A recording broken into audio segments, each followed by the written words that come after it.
Hey Graham, do you have a tip for home buyers today? I sure do, Charlene. So a tip for home buyers is when negotiating, a lot of times people think negotiations is all about the price, but the reality is in a real estate transaction, it's more than price. There's basically 5 to 10 things here in the state of South Carolina that are going to be very important.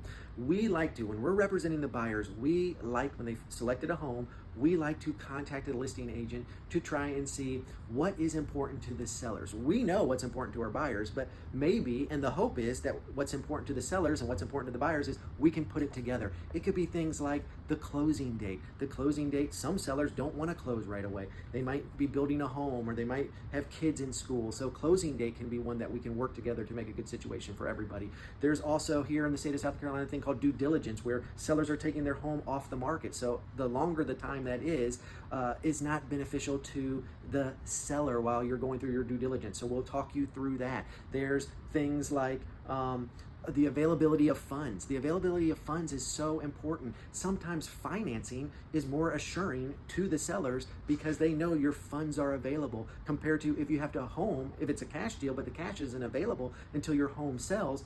That is not the best assurance for a seller. So we're going to walk you through all of these things. Concessions. Sometimes you can get concessions from the seller to help you with your closing costs, with your rate buy downs if you're financing.